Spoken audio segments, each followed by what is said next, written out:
Welcome, brother. Welcome back to the Rose Garden. Happy Thursday to you. Hey, happy Thursday. Good to be back here again with you, sister. Always like seeing your face, and I certainly do live for this time. Boy, you looking shocked. What's going on over there? I gotta be a real CEO today. Yeah, I had some meetings today too, so I had to put on a blazer. Oh, look at that. For those of you Yeah. who are joining us, my name is Sarita. I am the youngest part of this sibling pair, and I'm joined by my brother, Xadian Amasi, who is dressed up today. Okay, don't hurt. I try not to, sister. I try not to. Look, the joys of working from home is we get to actually have um the selection of uniform we want most of the time. But then when you got all these meetings and people call, sometimes it's hard to even figure out what to wear. So this more now standing in the closet like, what am I gonna wear? And I'm like, you can't go wrong with a black blazer, a dress. Oh, it's funny, I saw somebody that they were saying that they had from the top up, they were dressed up, but from the bottom down, they had on their pajamas still. Well, I when I first started this telework home from journey, I used to do that, but um there is a benefit to getting fully dressed sometimes, and it Yeah, makes, exactly. especially if I'm in meetings all day in behind the screens, it definitely does help. So just psychologically, it helps me feel like I'm a professional, and because by day I'm Dr. James, and by night I'm Sarita, and sometimes I'll Rita. You never know who I'm gonna be. And you gotta tell me what the different personalities are. You said Dr. James, Sarita, and Rita. Re- What's the difference? Rita, Riri for the close friends, for I see. you know, Sarita See, I is for see. people that they think they know, they know me casually, and then Dr. James is absolutely a professional relationship. Not Yeah. everybody gets to meet Rita or Riri, that's reserved for those who are closest to me. And I count you amongst those people. But you know what's funny? Since we've been doing our, spending our time in the Rose Garden, people been questioning our actual lineage and saying they not really brothers and da da da da da. So I said today I'm gonna have to let people know that we are really siblings. The for right now we're Irish twins because our parents just couldn't keep their hands off each other. Um, Right. and so I'm the youngest part of that pair. But I got some questions for you that I already pre-answered, right? And I'm betting I'm going to know your answer. So, and then I'm going to do the same thing for you. I'm going to ask you the questions and see how much you know about me. So All right. let me do the ones with you first, the ones that I answer about you first in response to this little. It could have been a bot. So I don't know if it was a bot or a real person who was asking if we were really related. Because never had like people have a struggles that we're related because we kind of look alike. Yeah, exactly. I mean, people that know. People that don't know, the important people that know. It's funny that we even have to challenge that. I mean, honestly, why would we play around with that? I know that's just it's Yeah. silly, but I guess aren't authentic. So we're gonna be our authentic self in this space, and I'm gonna give you 5 questions that I already answered that I think I know the answer to, and I'll tell you what my response is, but you got to give me your response. The first question is, do you consider yourself a vegan? Well, not by the definition of vegan. I couldn't say that because I think I'll be disrespecting the people that are truly vegan, right? Because I got a couple of real vegans in my life, like my son Brian, and then also my brother Wes, and they are devout vegans. Mm. If not, they devout vegans. They don't eat cheese. They don't eat anything that any real serious vegan doesn't do. But I thought I was vegan for a while, right? But then I realized I was going to this restaurant called Coastal Flats, Huh? and Uh-huh. I was eating for like a year their spinach and artichoke dip, thinking that's completely vegan. I mean, if you look at the title of it, it sounds like it's vegan, but it wasn't. They make it with chicken stock. So the whole time when I thought I was being a dedicated, devout vegan, I really was How'd you find that out that it was made with chicken stock? because a worker that worked there who also was vegan said, you know what, I gotta tell you, they use chicken stock when they make it, and my heart was broken. And then you didn't want to give it. And just sad self got shattered right there. I was like, damn, it is. I thought I was really serious about this. And, you know, my pop my balloon. Well, you know what's funny is I was like, absolutely not. I did not raise us in this farm raised condition not to eat meat. So no, he is not a vegan. However, I would have said that if somebody asked me, I would have said he tries to eat as clean as he can, and as fresh as he can. So he is not a vegan. All right, what is your favorite memory about me? My favorite memory about you? Childhood memory, childhood memory. Ooh, that's an interesting one. I mean, there's a couple of really good memories I have of you. So I would say there was one. I think you had a bad dream one time when we were living at grandma's house or whatnot. In the middle of the night, you had to wake up, and then you came down in the room where I was sleeping in, and well, I had to comfort you off of that bad dream you had. Okay, that's your favorite memory. That was like a sad experience. That wasn't sad. That was interesting. I mean, why was it sad? It was it was interesting. Crying and I was upset. I That was remember, I favorite. remember. Another memory I have is when you had told us that MC Hammer was 50. You had told us that, and we had no reason to doubt you. So we had went around and it's and proliferated that lie, that untruth. And everybody was blown away when we were sharing that. Like, wow, he's 50. This was at the peak of his popularity too. Okay. Yeah, so that was one. And then I remember there was the time that we were in our mom's room, and that in the townhouse we was living in at the time. Yeah. And you were teasing me about something. I told you something about I'm gonna drop you like a rock or something like this. And I pushed you off the bed. Remember that? How harmful memories. But the MC Hammer one ain't no harmful memory. But actually it was because when you all found out that he wasn't 50, I actually found out with you. Someone else told me. I was sharing information. You all yelled at me. You and the oldest was over there talking all this time. We can't believe you. I thought we laughed at you because it was so silly. But I mean, I have another good memory of you though. It's with when you were the what was the homecoming thing? Okay. And we were, I think, homecoming queen. We ended up being in the newspaper. Remember that? That was a yeah, but I wasn't a kid. I thought you would say when we used to play Ralph and Susie. Yeah, yeah. That's not one memory. That's a lot of times we did that. Yeah, but that was so great. Like that was like my favorite. Like if whenever I think of you as like our time, we were Ralph and Susie. We were the tennis pros and we were the biker pros. Like that was our alter ego when we were Right. That was fun. Yeah, we put on a character and we was that athletic characters. Yeah, that was all cool. those other memories are terrible. That's not terrible stuff. Get out of here. Yeah, Those are stories. Those are real life events that occurred. It's like watching a movie, a TV show. It's just happened. Ain't nothing terrible about it. Yeah. okay, here's the other question that I was asked about you. Are you single? Now I gotta know who asked that question. Let me. That's why I ain't married. Okay, that's how you're gonna. I had such a better response, and I What thought you would do it too. was I would say that my brother does not believe in the traditional manner of relationships, and so that's a coded word for him. So single is does he do things independently, but is he in relationship with people? He has relationships with many people. That's what I would have said. I mean, that's a very professional answer. You know what I mean? Well, I'll say this though, if you wanna define it in these terms, in the bedroom that I sleep in, I sleep in the bed alone. You know what I mean? And the closets that I have or whatnot, they're filled with only my stuff.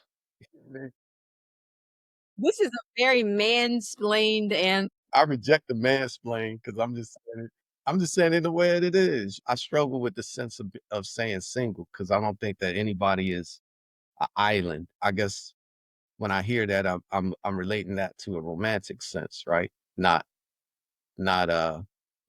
being individually single, like by yourself or what. that's what I said. My brother is not going to answer this question straight. So I was knowing him, I'm going to have to answer it. So I did not know how to say an island as prophetically as you did, but I knew what you were going to say. All right. So here's your questions about me. All right. What was my childhood nickname? Yeah, I know what it is. You want me to say it? Or you got Do you got a know which short one? round? And follow up, did I like that childhood nickname? I don't know if you liked it or not. I don't think you did, but I mean, but it was a cute little nickname though. I mean, it's not really fitting for you though, because you weren't really short and round, but Was short and round in the beginning. I mean, you a baby. Everybody's short and round in the beginning. Everybody's like a little bean in the beginning or whatever. But you weren't. You and the other one was that. You We and were Mo. we were too. We certainly was we all had the same type of physical makeup when we first were born. Remember y'all being really lanky kids, like babies, and I kinda always had, like, the shirt rose a little bit on my belly, you know? We weren't like that, man. Get out of So, here. in my defense, as I aged, I fixed that problem, but I do remember when I inherited that. I don't know how I inherited that nickname, but it stuck. Alright, what is my favorite color? You should know this. The favorite color is it purple? I don't know your favorite color, to be honest. That one, no. Huh? So my nephew went all the way to Korea and bought me my favorite color, and he doesn't even talk to me that I much. thought it was purple. Was it blue? Green? Something? I don't remember. You don't remember what he bought? It touched me. It was pink and green. He bought me the Which one is the color, the favorite one? pink is my favorite color. So red is mine. Red and black are mine. So pink is it. Would have known that because you always wear red or black, and your favorite shoes are Tim's. Yeah, but they ain't red or black. No, but I know your color because you don't you that's what you wear. That's your palette. And I always wear pink. And you even said that one time. That I'm representing those colors every day. Hey, you're failing this test. People aren't gonna believe we're really silly. Okay. Do I consider myself to be single? You're not single material. You're wifey material. You like you kinda got wifey genes. What does this mean, wifey jeans? I guess, to me, there's some people that they got an inclination to be single, but you always have had an inclination to be a wife, I would say. You Okay. carry yourself in a way to where, you know, you wanna be a wife. Yes. Yeah. I would agree with you that I would never I don't dishonor my relational ties. Well, you always have been that way. So that's a good thing. I'm glad that you have been observant of that. And then what would I codify as the worst thing you've ever done to me? I've never done anything worse. Worse is a terrible thing to say, but I've never done anything worse. But you said something about us putting you in a what I did. I can't think of a thing that I could have done that with all reading your journal. Journal. I don't consider that worse. I figured that's the first day I really got to know you. Knew you would I The real you, the real inner you. I got to know the real inner you that day. You know what? I'm gonna give you that, but I'm glad. So you know more about me than you think. This really flows well to what I wanted to talk about today, which is about friendships and the dynamic of friendships and relationships. Something interesting happened to me this week where someone I had not talked to in many, many years called, and it was literally like picking up the phone and we had transported to that time. It was so enriching and beautiful, and when I got off the phone, I was like, this is the meaning of friendship. And in a time where people are not being good to each other, there were so many things that I took from that conversation. So the first thing that I took from that conversation is this person's willingness to seek and find me because we were not directly connected. Although I haven't changed my phone number in like 20 years. So on a gamble, they called that number. And I don't know what made me answer the phone, which is kind of, I don't answer strange phone calls because I do be Dr. James during the day. And so people can find you. But I answered the call and I was so happy that I did. I mean, it was it had a different state and everything. And that the person on the other end said, I have been looking for you. And I'm thinking, well, it wasn't that hard to find me because you used my phone number. So like, how did you Right. um, but So effort in there, huh? To there reach was some that. effort, there was some effort, and then there was some consistency in messaging that I took from our conversation that I'm hoping to bring it to you because this person kept calling me her sister. You're like my sister, my sister. I'm so glad. Now, there's a Nubian aspect is how some people talk. So I'm not sure because I'm still learning this person, right? Like we haven't seen each other in like probably 20 something years. Wow. Wow. So I'm learning this person and trying to understand what they are now because again, like who they were 20 years ago, obviously I Very can't. wise. Yeah. Very wise thinking.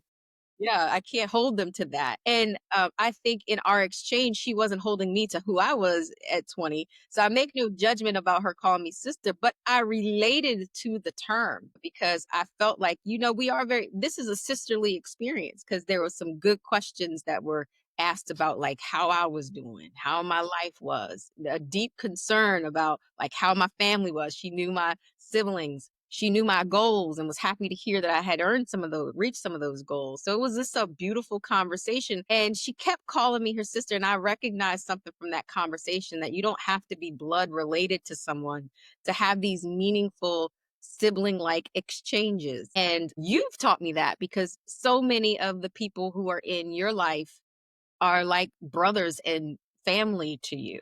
So I couldn't wait to talk to you about it because I would say in the past, I judged you for that. Like, probably because I'm your sister and I want that like title, like, I'm your sister and I mean so much to you. And, but you be freely giving away the term. And I'm like, you be giving people titles. I don't freely give it away. See, Well, I think that's the thing it's interesting because I have these conversations with, the gentlemen that are close to me, like my son and also my brother. You know, I think it's on the surface, it's hard for people to see, the subtle things that happen underneath. Because I've never called somebody a well, you might do it in words or writing, mhm, but I'm talking about in terms of full out representation. mhm, I've only referred to somebody being my brother that's not my DNA brother, that's really earned it, and that's only been one individual, mhm, you know what I'm saying? And then also in terms of my children that are not that I didn't biologically create, I've only gave that designation to one person, right. right? And then also in terms of like what you said, going back to the single thing, I've never had a wife. I've never designated someone in that significant role because those things matter to me. So to call somebody family, call somebody friend, it's supposed to mean something. It's a distinction between, like we said some time back when somebody reached out to me like that, like, the experience that you had and was trying to reconnect to me. It wasn't as fulfilling or rewarding of an experience because it wasn't genuine. Mhm, Why I say it wasn't genuine is because I know that they are not my friend for real, you know? And I right. can see this by their actions. I mean, I think people and sometimes people might think that you're friends, but I guess in terms of their terminology, I could be. But that's why I corrected it and was like, hey, we're just associated strangers. You know what I mean? We're not really friends. And then there's some people like, let's just say females, right? Who we may have grown up with in the past. And, they could have been our neighborhood neighbors or whatever. But, they're part of our community from the past. And they might reconnect with me and then say, you're like my brother, or, I feel like I'm your sister. And I'm like, no, I got enough sisters. You know what I mean? I got two sisters for real. And then a half sister that, that we're not really connected with. But I ain't looking to make no more sisters. You know what I mean? And I don't really have a person that I can embrace as being a sister. That's not, that wasn't born by our parents, Mhm. from our parents, and also that had our shared childhood experiences. Well, it sounds like though that you have room for it, because but what you said before was that what you pay attention to is the actions, and so it seems there's maybe not been people who have given you those actions, but I think that you do bring up an important point in relationship development and being in relationship with someone. It is a reciprocal experience, and so one person may be receiving like this young lady that reached out to me. and looked for me. And I'm saying looked for me, but it really wasn't that hard. Like I said, the phone number wasn't changed. So I think by the gamble, but maybe she was asking questions. She said that she had tried to, I was not on social media for some time, so it was harder to find me in that traditional, I guess, how people outreach. But what connected us was the reciprocal nature of our interaction. And I think too often people don't pay attention to what's going back and forth in a relationship because there's a lot of people who are in relationship just to be parasitic. Um, and That's those parasites take what they need. And what I enjoyed about this conversation was it was we gave each other what we needed. yeah.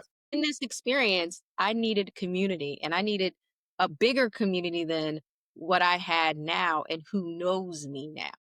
I did need in that moment, which I wasn't even aware that needed. I needed in that moment someone who knew me then, who could then appreciate the now. Because Yes, you could connect to the continuity of your evolution. absolutely, I love that. See, this is why we hang out together. Cause see, I can't say that the way you say it. My brain don't work the continuity of the evolution. The continuity of that evolution really descriptively describes what it felt like to be in community with her and to be sharing an experience that's been dreadful, having to be a part of losing contracts and having to rewrite our business model and be in this experience that we're going through. She reminded me of some childhood tenacity things I forgot. Like I think I probably appeared tougher to people than I really was back in the day, or we all did. I don't know things that I forgot about myself that were bold and courageous. I needed to hear that. And I needed to hear how we survived certain experiences and how that connected to the now. So, and I think there were things that I gave her as well that were very reciprocal. And I think that that's what you're describing is like when relationships are reciprocal, they become meaningful.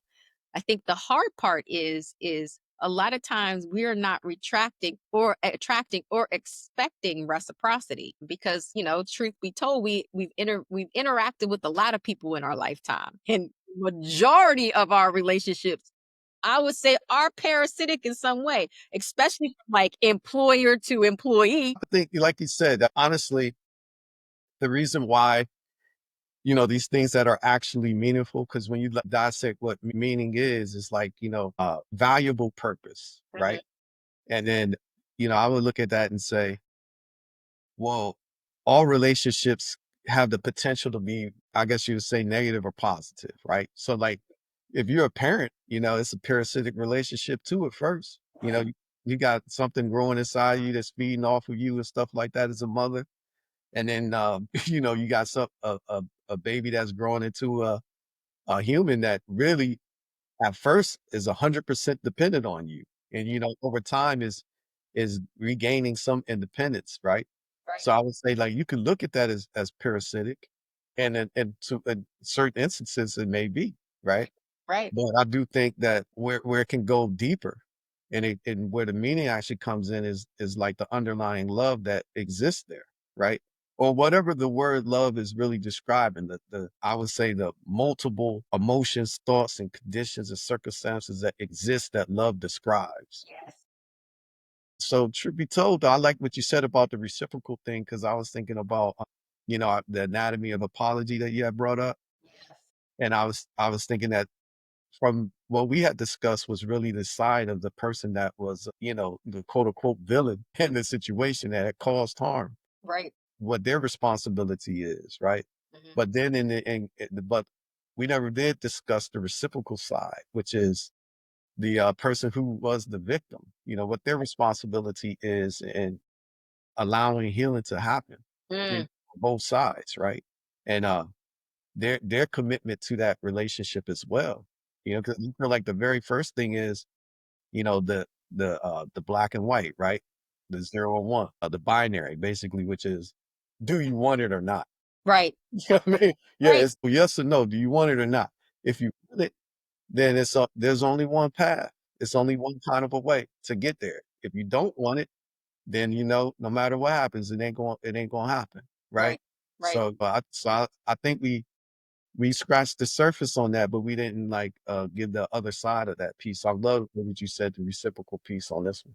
Right, no, and I appreciate that because I do think that was missing in the conversation, and we only have an hour because both of us have to Wow. to our job. Oh, But, the other thing that I think was important and I learned from this experience because what was I left that exchange and we talked on the phone, and probably this will probably be like nails on the chalkboard for you. We talked on the phone for 2.5 hours, okay? So, yeah, yeah. that's probably atypical for any interaction that you would have, but we really talked on No. the phone for 2.5 hours. And in those 2 hours, not only did I feel supported, cared for, listened to, but I was giving that back to someone else. I I feel like that's what's missing in relationships. I hear that there's a loneliness epidemic. All these researchers, psychologists, people who are working in the world talk about people are so lonely. And that might be true, right? But I think also people are not willing to actually be in relationship with one another. Eh, I totally agree. That's the actual discussion, not this whole idea about loneliness, this loneliness epidemic. It is that from this human perspective, we have not been reinforced. And I don't know when that happened because I can say at least when we were growing up in the early 70s or late 80s, there was a discussion about what to do in relationship, how to make friends, go say hi to that person and invite them to your house and do all those things. And so there was a especially under grandma, right? Grandma, there was like before we walked out the house, wasn't there a dialogue about how them Jordan kids was supposed to behave? Well, I hear you on that. I mean, she had a standard by which we were supposed to have some sort of personal etiquette and behavior for Yeah, sure, yeah. right? Because that reflected her, right? And so I get that piece. But also she was helping us Yeah, because that's he was teaching us without I mean, it's kinda hard to tell kids, like, "You know this is gonna be for your better good," right? At, like, 3 and 4 and 5 and 6, 7 years, no, they're not gonna understand that this is for the betterment of self, so it was also for us. I mean, there were real lessons about what will happen if, you know what I mean? So you no doubt. But I think that's mindset leveling, right? Because honestly, right, I believe that everything starts with the story that you're telling yourself, you know? Yeah. So that's why, you said this thing about people feeling lonely, right? Mhm. I love the theme of the reciprocation because it feels to me, in my opinion, it feels equally as good when somebody is there for you and also when you are able to be there for them and you know it. You know what I mean? So but I believe that when you know that you are ready to actually be in a deep relationship of any kind, it's when you feel like you got a lot to give. I mean, you can break that down to just being in business, for example, right? Mhm. You Mhm. can't be in business if you have nothing to offer. If Correct. you got product or service and nothing to offer, there's no business, right? Now, brother, in this business, I've been sending you videos of people who are a business, and it don't seem like they don't have nothing to give but tomfoolery, but Imma go with your thought. Go Yeah. ahead. So if seriously though, you gotta have some kind of product or service to offer to be in business. Okay. If business if business is a reflection of like personal relationships, then before you can ever think of being in a relationship, you gotta have a lot to give. So the first indicator that you're able to be in a friendship or a marriage or whatever it may be is knowing that I have a lot to pour into this individual, right? Or Right. it's a connection. And then by virtue of you being able to pour a lot into it, um, obviously, whoever you connecting with, we going back to the business, the market that you're connecting with got the thing that you're looking for, which is whatever you're doing for the business. If it's a for-profit business, it's the revenue, right? So they got a budget and they got authority to buy, Right. right? Right. Right. The value that you're giving them. So when you're ready to be in a personal relationship, you ready to pour into a person and they ready to pour into you, right? And to me, I feel like the reward in giving to someone, like say right now, like with our children, which I think, as a parent, it truthfully is a one-sided relationship For a very long time. for a very long time. So I think, but to me, just the peace of mind of knowing. Oh, like you pick your kids get upset with you, whatever, and all this stuff, but you know, right? You know what you have done for them, Yeah, right? You can't, nobody can never take that away from you. And you know it when you have it, when you you do. down, you, you Even if know, you're willing to admit it. You know what I really loved, and I don't know who I heard this from, but it was somebody that I don't know that I would have normally listened to. But I think it was that I think you sent me the clip, Charleston somebody. you're right, right, right. They said, "Do you expect your children to Mhm. take care of you because you've taken care of them?" And I have always said no, but the brilliance in Charleston's answer was like, they're the product of your choices, Yeah, yeah, exactly. and they don't owe you anything about your choice in relation to your choices. And I think again, people don't see it that way, No, right? they Children, expect it. they expect it. And I will say that children aren't really an investment. When you look, there's no investment and there's not a lot of return on your investment. I've had a lot of proud moments and I had a lot of experiences, but it's like from day one, there's nothing that could balance what has been given, nor do I expect it. But I think people don't necessarily tell the truth about parenting.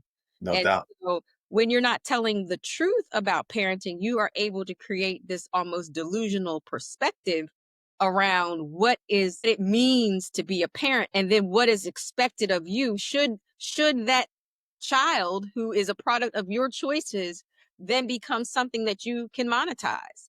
All And right. a lot of people, because that's what they're really talking about, like how can you monetize, get value from your children, and when they start becoming their own businesses or their own ability to make money for themselves, then what how I can benefit from it.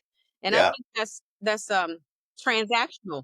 Agree. That's like you said, going back to being parasitic. That's kind of parasitic behavior because that's using your children as a tool for economic development and growth for yourself. It's your strategy of financial security and safety, right?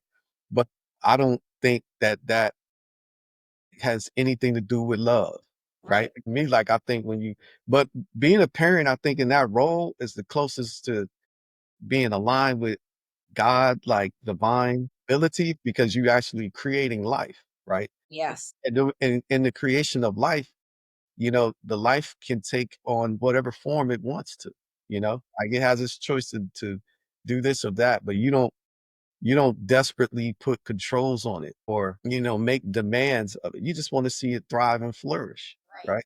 Right. And and I feel like and that's coming from a place of real love, right? But you don't expect like my kids, they're not a tool for my economic development. Right. Right. I'd rather not take a penny from them. Right. Oh, I want it from them. You know what I mean? Because I think at the end of the day, like you said, they are a consequence of my choices and my actions. They owe me nothing. And also with our parents, I don't really believe that they owe us anything either, because if I look at it from the perspective of like what God does for us, He's already created this universe in a way that is self-sustaining. You know what I Right. mean? Right. All we need is get touched with the breath of life. And then from there, it's our choice to decide what we become. What we become and how we use the gifts that the creator gives. I use this analogy in my parenting classes that I teach.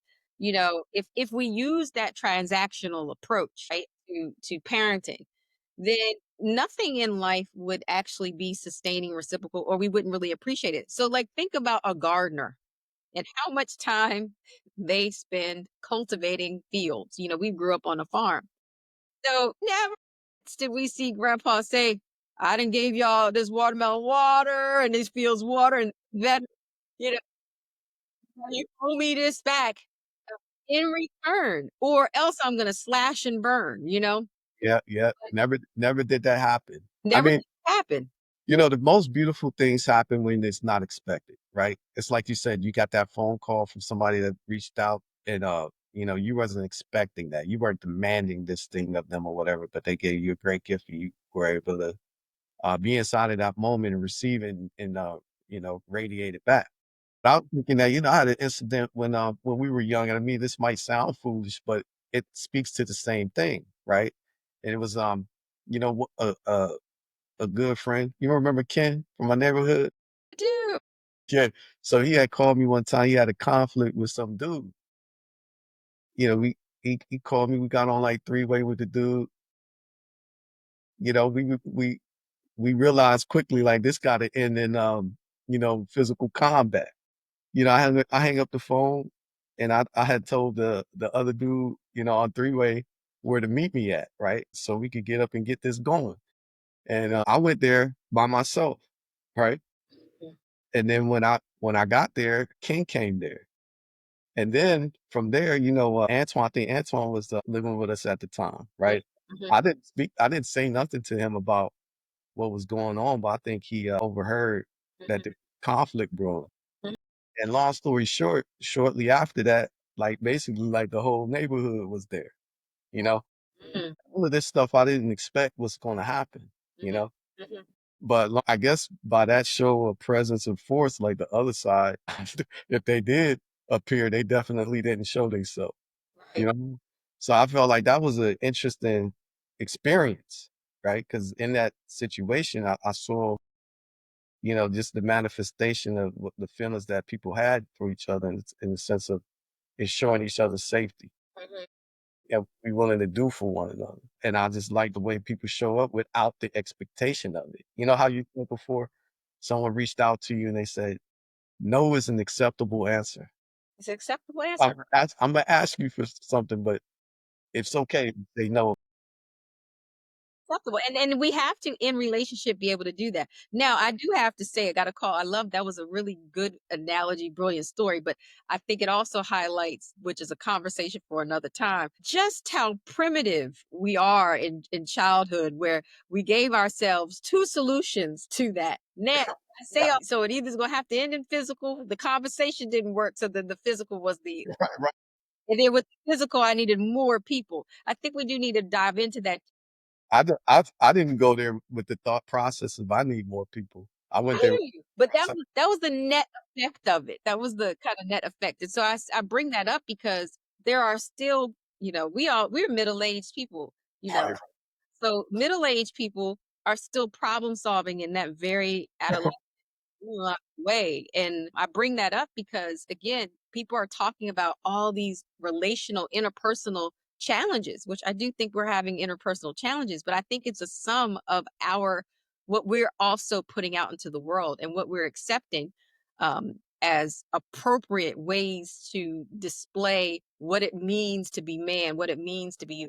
so I totally And I think we need to change that because almost every time, the algorithm on that internet, and I stayed off the internet for a long time because I didn't want to be, sucked into the algorithm, but I'm in it now. Okay. I'm in it now. The internet that grabbed me. So, if you start to swipe things, you'll start to see something. So last week I was in the internet and it was like this dialogue about it's centered around negative dialogue around black men and black women and their relational issues. Now, I don't normally look at stuff like that. So I would say that's not a common theme on my thread. I usually are more geared towards these are like like you said, like good husbands and wives, and good how we be are. right. You're in the rosy glasses or whatever. Yeah, I'm in Ro- the rosy. well, you're looking at the world through the rosy colored lenses, Yeah, well, I'm Rose Carter's grandchild. I don't get to use glasses. So, long story short, I got sucked into this like 2 hour swiping fest of just how negative, what a negative experience it is for both parties, black men and black women to date. You did that to get some background insight into what's going on. Yeah, it was insightful, but the thing that was missing from all of it, like, which punctuates this conversation today, was the reciprocity that was needed in the relationship. So woman describing, I can't get no meal, I can't get it, all these things. And the man saying I can't even get a hug in the morning. I can't get no, I gotta rub on the leg like 5 times to say, am I gonna get anything from you? All these like negative experiences, but it was never about how we can uplift each other. And it was never we weren't positioned in a way where we recognize that a part of humanity is that you need to care for someone, but we need to also invite carrying in like that. So, if you ain't got to rub on my leg a thousand times, but it might be nice for you to greet me. But you know, I can say as above, so below, right? You know, the microcosm reflects the macrocosm. Right, There's always this dichotomy inside of every individual. You know, right. I would call it, uh, you know, if you want to put it in intellectual terms, just intelligence and ignorance, right? Okay. So, you know, we got intelligence to where we can, you know, do certain things like fly a plane, you know, across the other side of the world in one day, you know, take a ship outside of the atmosphere and all of these things. So that's what our intelligence does, right? But our ignorance, you know, destroys things in the process of us doing that, right? So I say all that to say, how how can an individual expect to be able to create these healthy reciprocal relationships when inside of their own self, the relationship they have with themselves is in conflict. You know, most people doing self-destructive behavioral things. You know, they're not doing things that I think would be complementary to their own self. Because, like you said, when you do the research on the interaction between male and female right now, I mean, first of all, male and female complement each other in the sense that that's needed for us to exist. So to have a conflict between male and female means that we're gonna extinct ourselves. Yeah, so instead this we are creating our own existential crisis, which is true. But the other, I think, you know, I think I want to just highlight. I agree with what you're saying, and I'm thankful that you put it in those terms. I just want to highlight too that there is. You said, what are some things that we can do to build a relationship? One of them, it seems like to me, is to stay off the internet. Get because if I could be sucked in for 2 hours, okay, Right, right, right. and it was almost this psychic blindness of like scrolling and watching the tomfoolery that was in front of me. When Yeah, again, it was nothing helpful. There was no couples talking. It was these it's a yeah, addictive. And it was no like, here's the human side of these experiences. It was more of these kind of diatribes. And I was shocked in my brain kind of went into a little like shock when I was like, it's vice shop. right, like, so many like, there was, like, one it had, like, 48,000 likes, of this, Because of that, the immorality stuff. right, and what they were saying, and it was demeaning, and so I said, so if you want any piece of advice is, like, stay off of that, because like, you can find, like, agreeable moments, because everything that's agreeable is gonna come together, but then really reflect on how you are showing up Right. in a relationship. How do you make yourself available? How do you make yourself open to receive someone else's love? Like, I think there are people like I can only come from my perspective, whereas I really want to resonate love and to produce that in all my interactions, even in interactions that might be conflict ridden. My goal is to resonate love. Then, if that's your goal and that's your intention, then that will be reflected through your interactions, the way you communicate, the people you surround yourself with. I like that. It goes back to the narrative, the mindset level, and the Yeah, story in yourself, and you saying the story I wanna create is a love one, one right. based on love. Yeah, I totally agree. Right, and that was what, to bring it back to the lessons from grandma, that's what she was talking about when she lined us up and said, "This how your little Jordan kids gonna behave. This is who you representing, and this is why. Here's the consequences of that." And so I think we don't have that adult dialogue with ourselves. If I act like this is what's gonna happen.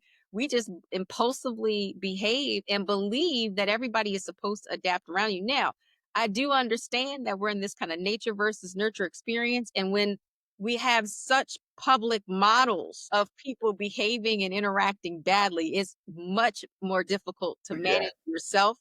But you yeah. do get a choice. And I think that's the biggest part of being human is we get to decide how this begins and how this ends in every scenario. It might not feel good, but we do get to choose making choices that make you paint you in a negative light, especially when you middle aged. Like these weren't young people talking about it. I can almost give young people pass. These were I middle aged people who had middle aged mistakes, middle-aged foolishness. And I guess that, that was nourishing to some, clearly to thousands of people, it nourishes them. But is it really positioning you a way for you to address your own loneliness pandemic? Because that's what everybody's saying. There's a loneliness pandemic for everybody. Well, some of this there's a pandemic of just interpersonal deficits. I think you're so right though. But one thing I really appreciate about grandmother is that even as kids, she never really treated us like that. She was really straight up with us, and she treated us as human beings, right? That had a mind, and that could comprehend. But I think this, right? In order to have a reality, more than one person got to agree on that reality, right? So, like right now, you and your husband could be inside of the house, right? And it's daytime for us right now in the world we're at, right? But your husband could lose his mind and say, it's nighttime. It's 1959, right? But in order for that reality to be true, you both have to agree to it and you both have to sustain it. So I literally believe that this world that we live in, whatever the construct this is, what makes it be what it is that a whole bunch of people agree on that thing. So if someone's going to say that it's a pandemic loneliness or whatnot, so many people subscribing to that philosophy that they're making that real. Yeah. Yeah. Yeah, but we could circumvent that, long story short. Yeah. Because once again, we don't live in a vacuum. I mean, I like what Martin Luther King said one time. He was like, when you wake up, before you walk out the door, you depended on more than half of the world based on where these things come from. You know, clothes coming from China, coffee coming from Colombia, this plate being made by somebody that was in Canada, whatever. All these things, you depended on more than half of the world, right? The hour of waking up. So at the end of the day, we all in relationship with each other. We're sharing this experience. And so we, like you said, we got a choice to decide which way this is going to be. So I'm with you. I want to embrace it to be meaningful and I want it to be more loving and I want to leave this world a little bit better than it was than we found it when we I came. agree. Well, brother, because you are my real brother, for all those people that be questioning, this is my biologically connected sibling. Yeah. Who I'm always delighted to hang out in the Rose Garden with. Next week, I hope we continue to have these good discussions. We build on our own lived experiences, and this is a safe place for us. We hope it's a safe place for you that have come to join. We want more folks to join, so like, subscribe, and share. It's been fun to hang out with each other. We're going to do it anyway. But Yeah. we wanna hang Just out for the community. yeah, but we wanna do this we wanna hang out with more people. We'd love to hear from you. We have the opportunity to actually engage through chat if that's what you're interested in when you, log on. We are all live every week, Tuesday at 2 o'clock because that's Praise oh, Lord, Thurs we are live every Thursday. God. It's been a day. I'm telling you, I got all these meetings. So we are live every Thursday at 2 p.m. Same time, same on YouTube and on Facebook. And please like and subscribe. I always end, brother. Do you have There. I actually, yeah, yeah, yeah. I actually have, this gentleman named Kevin Kelly. I don't know him personally, but he's the founder and CEO of this chain restaurant called Kitchen and Cocktails. Mhm. It's in a couple of urban One in locations. Dallas or was it Dallas or Texas? I went to one in Texas. Yeah, yeah. There's one in Texas. I think there's one in Chicago. There's one in DC. So that's the one that I went to. I think in DC, Silver Spring area. Yeah. Anyway, I thought it was phenomenal. One just the concept overall. But I heard him sharing his story about how complicated it was for him to build that up. I think he was coming from a background of being an attorney. He's in the legal field, and he switched that into hospitality and food service and whatnot. And he was just talking about the barriers to entry for him, and just to see how he's been able to take off with that brand. I commend him greatly for it. And I Absolutely. think It was great. I had a good experience too. It was in Texas. I don't know, maybe it was Dallas. I can't remember, but Texas is so big, but it was in Texas and I had a great experience too. So, shout out to what's his name? Kevin Kelly, Kevin Kelly, the KK, Kevin Kelly, Kitchen and Cocktails is his Kitchen and brand. Cocktails. I love it. Go support that in wherever, whatever areas it's in that's close to you. But I Yes. think it's in a couple places like North Carolina, Chicago, Texas. DC and one other, but check it out.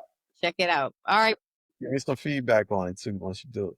Well, yeah, listen, we it's always all about the food. So it was good. We had a good experience. All right, brother. I'll see you next week in the Rose Garden. I hope you have a fantastic day and go be light to somebody. Hey, well, I'm mostly vegan. I call myself a vegetarian at the end because I want to honor my fellow real vegans, What did you call the devout vegans? the devout vegans. I'm mostly vegan. You mostly vegan. All right. Well, look, I slipped off the band, a few times unwillingly.